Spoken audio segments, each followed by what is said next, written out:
The candles flickered on my birthday cake. Everyone leaned in, smiling, waiting for me to make a wish. And then my mother leaned closer, her voice a blade pressed against my ear. "You're jealous of your brother." The words cut deeper than any insult. Not loud enough for the others to hear, just sharp enough for me. I didn't flinch. I didn't give her the satisfaction. I only exhaled slowly, like smoke leaving a fire. Then I turned, met her eyes, and whispered back, calm, deadly precise. "Then let him pay your bills." Her smile froze. The room didn't notice, but I knew. From that moment, everything changed. It hadn't always been like this. When my brother and I were kids, I carried him on my shoulders, protected him when the world felt cruel. I was the quiet one, the steady one. He was the golden child, loud, adored, reckless. I never resented it. I thought that was love. So when he stumbled into debt, I covered him. When he couldn't pay rent, I wired the money. When his credit tanked, I co-signed the loan. And my parents? They didn't thank me. They praised him. "Look how well he's doing," they'd say, as if his survival was his own achievement, not my sacrifice. I didn't mind, not then. I thought love meant giving without keeping score. Until I realized I was the only one bleeding. The signs of betrayal came slow. A conversation I wasn't supposed to overhear. My brother laughing about how easy I was to use. A dinner where my parents toasted his independence, while I silently paid the bill they never saw. And finally, my mother's whisper over the candles. That whisper was the truth they'd been too cowardly to say out loud. Jealous? No, I wasn't jealous. I was used. And in that instant, I knew. I wouldn't be their safety net anymore. I didn't rage. I didn't confront. I did something far more dangerous. I planned. First, the payments. Every auto transfer, every quiet bailout, I shut them down. The rent, the utilities, the credit card minimums, gone. Second, the co-signed accounts. I filed notices, withdrew my name. Let the banks chase the one who signed the other line.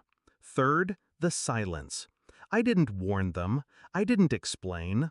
I wanted the realization to hit like a storm they never saw coming. It wasn't dramatic. It was surgical, precise. Revenge isn't about fire. It's about frost. It started with the calls. My brother, frantic. "Hey man, the rent didn't clear. Did you forget?"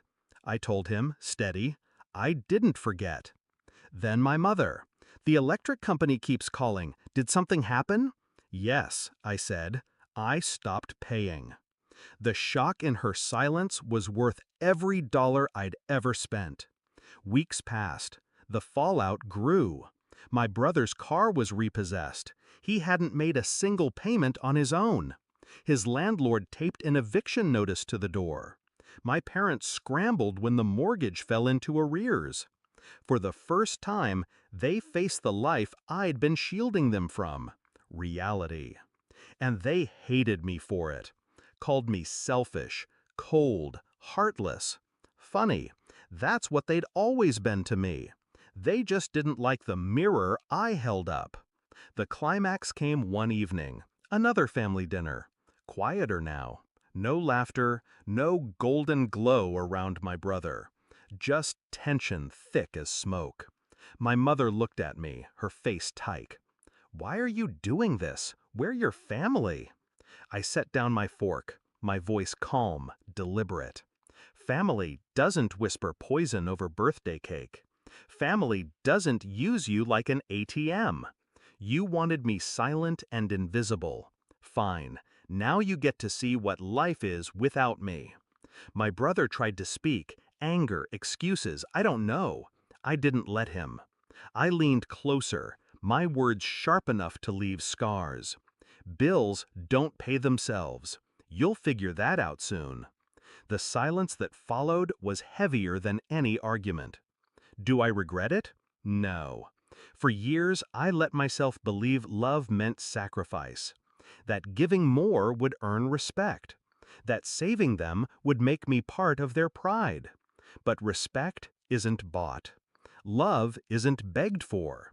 And the day I cut them off wasn't cruelty. It was clarity. Now, when they call, I don't pick up. When they beg, I don't listen. When they curse my name, I smile. Because I'm not jealous of my brother, I'm free of him. And freedom tastes better than any birthday cake ever could. They thought I'd never stop giving. They were wrong. I stopped. And the moment I did, their world collapsed. All I had to do was nothing. And nothing was the sharpest weapon I ever held.